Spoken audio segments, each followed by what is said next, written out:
سامعین سے گزارش کی جاتی ہے کہ ہمارے سارے چینلز ایلیکونٹ ادب ایکسٹراز، سوارڈ آف حق چینل اور اتحاد الانصار چینل میں جن آڈیو بکس اور سیریز کو مکمل کیا جا چکا ہے، ان سب کا مطالعہ ہمارے پلے لسٹ سیکشن سے کریں اور ان آڈیو بکس اور سیریز کو آپ اپنے دوست و احباب میں شیئر کرتے رہیں، اور ہمارے سوشل میڈیا پلیٹ فارمز کے لنکس ڈسکرپشن میں دیے گئے ہیں، ہمیں سبسکرائب اور فالو ضرور کریں۔ جزاک اللہ۔ بسم اللہ الرحمن الرحیم۔ اندلس میں مسلمانوں کے سائنسی کارنامے، ایپیسوڈ 14۔ مصر کے مشہور سائنسدان ابن الحیثم کی شہرت کا دار و مدار اگرچہ ان کی بصریات پر ہے، مگر ریاضی یعنی میتھمیٹکس کا دامن بھی ان کے کارناموں سے خالی نہیں ہے۔ فلکیات و ریاضی کے موضوع پر انہوں نے 20 کتابیں تصنیف کی تھیں۔ اکثر کتابوں کے ترجمے یورپ کی زبانوں میں ہوئے ہیں۔ ابن الحیثم نے ریاضی کے چند ایسے مسائل کو حل کیا ہے جو ان کے عہد تک لاخیل تصور کیے جاتے تھے۔ نویں صدی میں صحیح درجہ مساوات کا جو مسئلہ المہانی سے حل نہ ہو سکا تھا، وہ ابن الحیثم کے زمانے تک برابر موضوع بحث چلا آ رہا تھا۔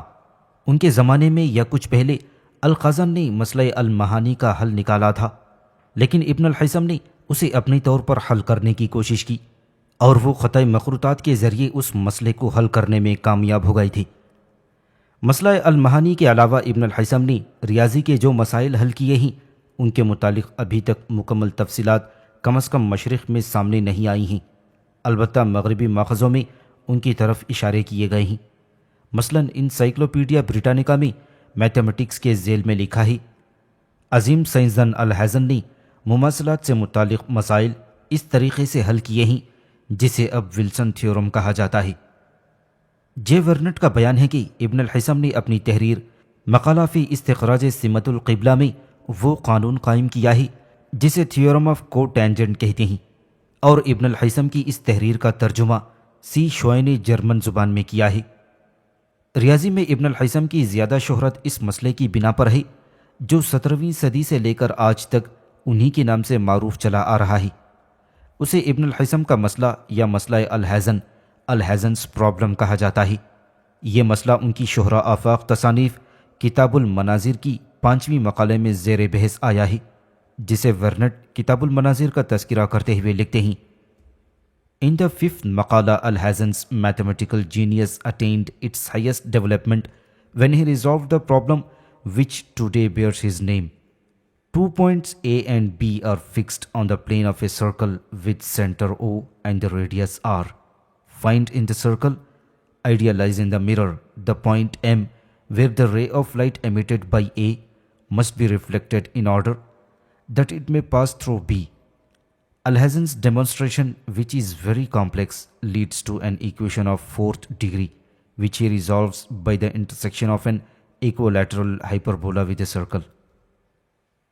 5ویں مقالے میں ابن الحیثم کی ریاضیاتی عبقریت اس وقت منتہائی کمال کو پہنچ گئی جب انہوں نے وہ مسئلہ حل کیا جو آج ان کے نام سے مشہور ہے، یعنی کسی دائرے جس کا مرکز او اور نیم قطر آ رہے کہ سطح پر 2 نقطے اے اینڈ بی واقع ہوں۔ معلوم کرو کہ دائرہ جو آئینے میں مشکل ہے اس میں نقطہ ایم کہاں واقع ہوتا ہے جہاں سے اے سے خارج ہونے والی شعاع اس طرح منعکس ہو جائے کہ وہ بی میں سے گزر سکے۔ ابن الحیثم کا ثبوت جو بہت پیچیدہ ہے 4 درجہ مساوات پر منحصر ہے کہ جسے انہوں نے مساول جوانب حضلولی شکل کو دائرے کے ساتھ قطع کرتے ہوئے حل کر لیا ہے۔ میکس میرہوف ابن الحیثم کا ذکر کرتے ہوئے کہتے ہیں، His name is still associated with the so-called Alhazen's problem. In a spherical, concave or convex, a cylindrical or conical mirror to find the point from which an object of given position which will be reflected to an eye of a given position, it leads to an equation of the 4th degree, which Alhazen solved by the use of hyperbola. ان کا نام اب بھی اس مسئلے سے جڑا ہوا ہے جسے مسئلہ الحزن کہتے ہیں، یعنی ایک کروی مقر یا محدب استوانی یا مخروطی آئینے میں نقطہ انعکاس معلوم کرنا کہ جہاں سے ایک معلوم مقام کی شے معلوم مقام کی آنکھ کو منعکس ہو جائے۔ یہ مسئلہ 4 درجہ مساوات کے حل پر منحصر ہے جسے ابن الحیثم نے ایک قطعہ حزلولی استعمال کرتے ہوئے حل کر لیا تھا۔ ابن الحیثم کا مسئلہ دو طریقوں سے بیان کیا جا سکتا ہے، ان میں ایک کیٹوپٹرکس کے مسئلے کی صورت میں بیان کیا گیا ہے اور دوسرا ریاضیاتی صورت سے تعلق رکھتا ہے، جو یہ ہے: from 2 points in the plane of a circle to draw a line meeting at a point of the circumference and making equal angles with the normal at that point۔ دائرے کی مستوی میں واقع دو نقطوں سے اس طرح خطوط کھینچا کہ دو محیط کے نقطے پر مل کر عمود کے ساتھ مساوی زاویے بنائیں۔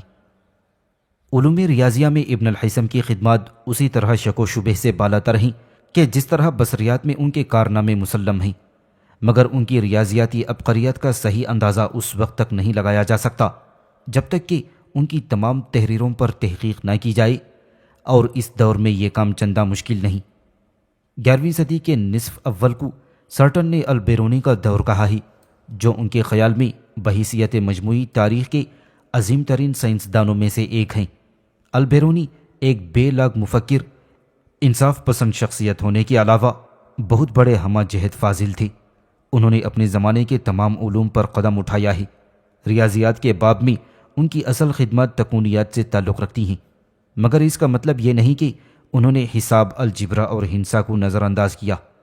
خود سارٹن نے ان کی خدمات کا اجمالی تذکرہ کرتے ہوئے لکھا ہے: He gave a clear account, the best medieval account of Hindu numerals, principles of position, some a geometric progression, apropos of a chess game. It led to the following number, that is 16 power 16 minus 1, and also trisection of an angle and other problems which similar to that cannot be solved with the help of ruler or compass alone. These problems are called Alberonic problems, and also simplified stereographic progression similar to that first published by G.B. Naculesi in 1660 AD۔ انہوں نے ہندی عادات کی واضح تفصیل، جسے قرون وسطیٰ کی بہترین تفصیل کہا جا سکتا ہے، پیش کی تھی۔ شطرنج کھیل کا برمحل استعمال کر کے ہندسی سلسلے کی جمع کی کہ جس سے حسب ذیل عدد حاصل ہوا تھا، اور 16 پاور 16 کا کلیہ دریافت کیا تھا۔ زاویے کی تثلیث اور اسی قسم کے دوسرے مسائل جو صرف پرکار اور چپٹی کی مدد سے حاصل نہیں ہو سکتے، اور یہ مسائل البیرونی کے نام سے مشہور ہیں۔ اس کا حل بھی ان کے کارناموں میں شامل ہے۔ نیز انہوں نے کرہ کی آسان تسطیحی تذلیل کی اسی طرح وضاحت کی تھی کہ جس طرح 1650 عیسوی میں G.B. نیکولیسی نے شائع کیا تھا۔ ریاضی میں البیرونی کی خدمات کا اعتراف اکثر مشترقین نے کیا ہے۔ سائنس اور تہذیب و تمدن کے مورخوں نے بھی ان کی صلاحیتوں کو سراہا ہے۔ انہیں ہندوستان کے دروازے پر افلاطون، مسلمانوں کا بیت الموس، اپنے عہد کا پلائنی، اسلام کا لیونارڈو ڈیونچی اور لیبنٹس کہا گیا ہے۔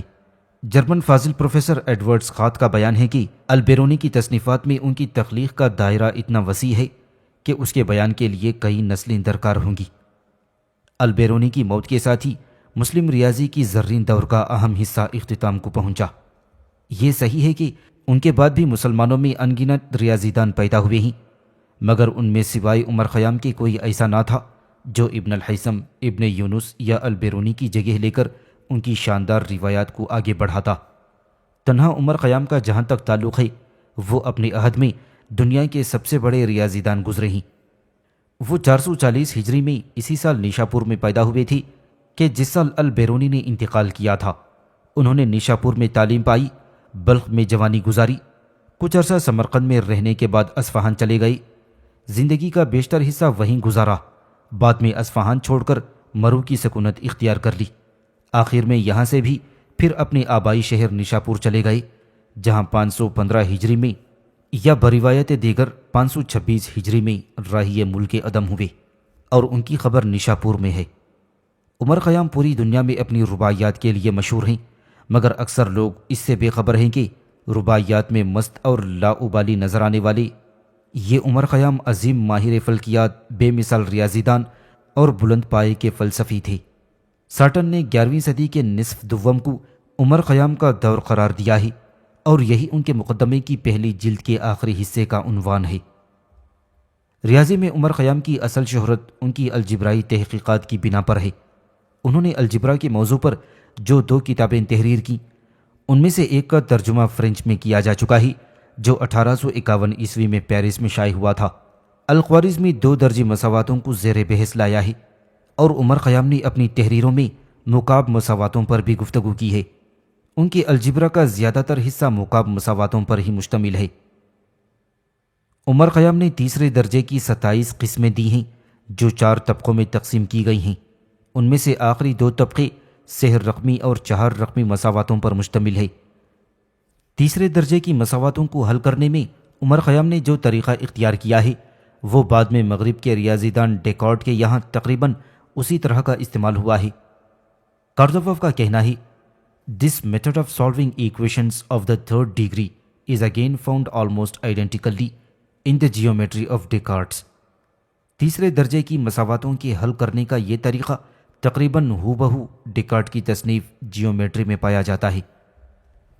سارٹن نے اندلس میں مسلم ریاضی کا ذکر کرنے کے بعد لکھا ہے Passing to the east, we find there only one great mathematician, but a very great one indeed, the beloved poet Umar Khayyam. His activity marks the climax of Muslim efforts in the field of algebra. He conceived a very remarkable classification of the equations. For example, he recognized 13 different forms of cubic equations. He tried to solve them all and gave partial geometric solutions for a number of them. He investigated Euclid's postulates and definitions. مشرق کی طرف آ کر ہمیں ایک عظیم ریاضی دان جو واقعی عظیم طرح نظر آتے ہیں یہ محبوب شاعر عمر خیام ہیں۔ ان کی سرگرمی الجبرا میں مسلمانوں کی مسائی جمیلہ کی منتہائی کمال کی علامت ہے۔ انہوں نے مساواتوں کی بہت ہی قابل ذکر درجہ بندی کی۔ مثلا انہوں نے مکعب مساواتوں کی 13 صورتوں کو شناخت کیا تھا۔ انہوں نے ان سب کو حل کرنے کی کوشش کی اور اکثر مساواتوں کے جزوی ہندسے بھی نکالے ہیں۔ نیز انہوں نے عقلیدس کے مفروضات اور تعریفات کو بھی موضوع تحقیق بنایا۔ کاردوف لکھتے ہیں His skills as a geometer is equal to his literary eruditions and reveals real magical power and penetrations. His algebra is a book of the first kind and which represents a much more advanced state of the science than that we see among the Greeks. علم الہندسہ کے ماہر کی حیثیت سے ان کی لیاقت ان کی ادبی فضیلت کے ہم پلہ ہیں جن سے ان کے منطقی قوت اور موضوع کی تہ تک رسائی کا پتہ چلتا ہے۔ ان کی تصنیف الجبرا اعلیٰ درجے کی کتاب ہے اور یہ ایک ایسی کتاب ہے جو اس علم کو اس سے بہت زیادہ ترقی یافتہ شکل میں پیش کرتی ہے کہ جو ہم یونانیوں کی تحریروں میں دیکھتے ہیں۔ ولڈورانٹ عمر خیام کا تذکرہ کرتے ہوئے کہتے ہیں History knows little of his life, but records several of his work. His book Algebra, translated into French in 1857, made significant advances both on Al-Khwarizmi and on the Greeks. Its partial solution of a cubic equations, which have been judged perhaps the very highest peak of the medieval mathematics. Another of his work on algebra, a manuscript in the Leiden Library, studies critically the postulates and definitions of the Euclid. تاریخ اگرچہ ان کی زندگی کے بارے میں بہت کم جانتی ہے مگر اس نے ان کی متعدد تصانیف کو محفوظ کر لیا ہے۔ ان کی کتاب الجبرا جس کا ترجمہ 1857 عیسوی میں فرینچ میں ہوا تھا، الخوارزمی اور یونانی علماء دونوں سے بڑی سبقت لی گئی ہے۔ اس کتاب میں مکعب مساواتوں کا جو جزوی ہندسی حل دیا گیا ہے اسے غالباً قرون وسطیٰ کی ریاضیات کی بہت بلند ترین چوٹی قرار دیا گیا ہے۔ الجبرا پر ان کی دوسری تصنیف جس کا مخطوطہ لیڈن لائبریری میں موجود ہے، عقلیدس کی مفروضات اور ان کی تعریفات کا جائزہ لیا گیا ہے۔ عمر خیام کی تمام سائنسی اور فلسفیانہ تحریروں کو 3 روسی ماہرین نے رسائل عمر خیام کے نام سے ایڈٹ کر کے 1961 عیسوی میں ماسکو میں شائع کیا ہے، مگر ان میں خیام کے 2 رسالے شامل نہیں ہیں۔ رسائل عمر خیام کا متن روسی ترجمے پر مشتمل ہے۔ وویگ نے جس رسالے کو فرینچ زبان میں مرتب اور ترجمہ کر کے شائع کیا تھا اس کے 2 ترجمے انگریزی میں شائع ہوئے ہیں۔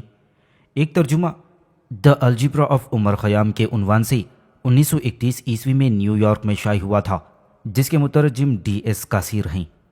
دوسرا ترجمہ general of Royal Asiatic society of Bengal میں 1950 عیسوی میں شائع ہوا۔ الجبرا پر ان کے پہلے رسالے کا ترجمہ انگریزی میں ایک رسالے میں 1961 میں شائع کیا گیا اور یہ ترجمہ AR امیر معیز نے کیا ہے۔ خیام کے بعض دوسری تحریروں کے ترجمے بھی ہوئے ہیں۔ روسی زبان میں خیام کی 2 تحریروں کو چھوڑ کر سب کا ترجمہ کیا گیا ہے۔ خیام کی رباعیات کا انگریزی ترجمہ فٹز جیرالڈ نے 1859 عیسوی میں لندن میں شائع کیا تھا۔ اس میں 75 رباعیات تھیں۔ اس کے بعد انگریزی اور یورپ کی دوسری زبانوں میں رباعیات کے ترجمے کیے گئے، جن میں بعض منظوم تھے۔ ان ترجموں سے خیام یورپ میں اتنے مقبول ہوئے ہیں کہ ان کے پرستاروں نے لندن میں 1892 عیسوی میں عمر خیام کلب قائم کیا تھا۔ بعد میں امریکہ میں بھی اس طرح متعدد کلب وجود میں آئے۔ پھر 1934 عیسوی میں مختلف ملکوں کی مشترکہ کوششوں سے نشاپور میں خیام کے مقبرے پر ایک عالیشان یادگار تعمیر کی گئی۔ عمر خیام کے بعد مسلمانوں میں جو ریاضی دان ہوئے ہیں، ان میں شرف الدین الظفر ابن محمد المعروف با شرف الدین توسی المتوفى 610 ہجری قابل ذکر ہیں۔ انہوں نے طولی استرلاب کی ساخت اور طریقہ استعمال پر کئی تحریروں کے علاوہ الجبرا کے موضوع پر ایک تصنیف یادگار چھوڑی ہے، جس کا عنوان کتاب فی الجبر المقابلہ ہے، اور مصنف نے اس میں 6 درجے مساواتوں کے عددی حلوں پر بحث کی ہے۔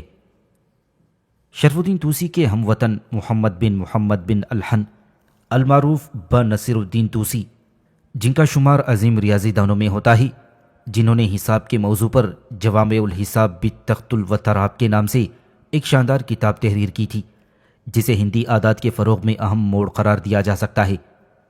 اس میں پیسکلز ٹرائنگل اور قدیم زمانے میں مروجہ عادات کے چوتھے یا اس سے زائد جذر نکالنے کے حوالے ملتے ہیں۔ المغرب کے ابو زکریہ محمد الحصار کی تصنیف کتاب الصغیر فی الحساب بھی قابل قدر تصنیف مانی جاتی ہے۔ وہ پہلے مصنف ہیں جنہوں نے کسروں کو افقی خط کے ساتھ لکھا ہے، مثلاً 3/8۔ اس کتاب کی تلخیص ابو العباس احمد بن محمد بن عثمان المعروف ابن البنا نے کی تھی۔ ابن البنا کی کتاب تلخیص اعمال حساب بہت مشہور ہوئی ہے۔ 1865 عیسوی میں اس کا فرانسیسی ترجمہ روما میں شائع ہوا تھا۔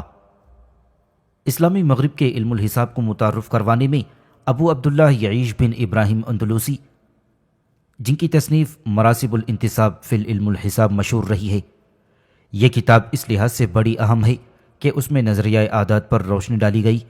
نیز مصنف نے اس میں تسلسلات کی جمع یعنی سمیشن آف سیریز، سلسلہ حسابیہ ارتھمیٹک سیریز اور سلسلہ ہندسیہ جیومیٹرک سیریز جیسے مسائل کو بھی بیان کیا گیا ہے۔ ازمانہ وسطیٰ کے آخری دور کے ریاضی دانوں میں الکاشی اور قاضی زادہ الرومی کا ذکر آگے ٹرائنگلز کی بحث میں آئے گا، گو انہوں نے حساب کے موضوع پر بھی قابل ذکر تحریریں چھوڑی ہیں۔ الکاشی کی تصنیف مفتاح الحساب بعض پہلوؤں سے خاص اہمیت کی حامل ہے۔ مصنف نے کتاب میں طلباء، حیت دانوں، زمین کی پیمائش کرنے والوں، تعمیرات کے ماہروں، منشیوں اور تاجروں کی ضروریات کو مد نظر رکھا ہے۔ کتاب میں صحیح عادات کا حساب، کسروں کا حساب، فلکیاتی حساب، مستوی اشکال و اجسام کی پیمائش اور دوسرے مسائل زیر بحث آ گئے ہیں۔ مفتاح الحساب کی ایک ممتاز خصوصیت یہ ہے کہ اس میں اعشاری کسروں یعنی ڈیسیمل فریکشنز کو باقاعدہ استعمال کیا گیا ہے۔ مصنف کے بقول انہوں نے 4 درجے مساواتوں کے لیے نامعقول مقدار نکالنے کا طریقہ دریافت کیا ہے، جسے انہوں نے 70 ایسے مسائل میں استعمال کیا ہے جن کا ذکر کسی دوسرے ریاضی دان کے یہاں نہیں مل سکتا۔ جامعیت اور حسن بیان کی بنیاد پر مفتاح الحساب کو عہد وسطیٰ کے حسابی لٹریچر کی بہترین کتاب کہا جا سکتا ہے۔ علم حساب قاضی زادہ الرومی کی تصنیف رسالہ فی الحساب بھی اس لحاظ سے قابل قدر ہے کہ اس میں علم حساب الجبرا اور ناپتول کے اوزان پر روشنی ڈالی گئی ہے۔ مسلم اسپین کے آخری ریاضی دان ابو الحسن علی ابن محمد الخلصادی المتوفى 891 ہجری میں گزرے ہیں، جنہوں نے الجبرا پر ابن یاسمینی المتوفى 1204 عیسوی کی منظوم تصنیف الرجوز الیاسمینی اور ابن بنا کی تلخیص اعمال حساب کی شرحیں لکھی ہیں۔ حساب میں ان کی کتاب التبصرہ فی الحساب، جس کے عنوان سے معروف ہے، اس کے مشکل مضامین کو الخلصادی نے خود ہی آسان پیرائے میں کشف الجلباب ابن علم الحساب نامی کتاب میں بیان کر دیا ہے۔ پھر ان کی ایک اور کتاب کشف الاسرار عن ابن الغبار کے نام سے مشہور ہے، جو کہ کشف الجلباب کی تلخیص ہے۔ الخلصادی غالباً پہلے شخص ہیں جنہوں نے متتابعات یعنی سگما این اسکوائر اور سگما این کیو پر بحث کی تھی۔ نیز انہوں نے غیر کامل مربعوں کی جزر حاصل کرنے کے لیے متواتر تخمینے کا طریقہ استعمال کیا ہے۔ ریاضی میں ان کی ایک اہم خدمت بھی ہے کہ انہوں نے الجبرا میں علامتوں کے استعمال کو رواج دیا ہے۔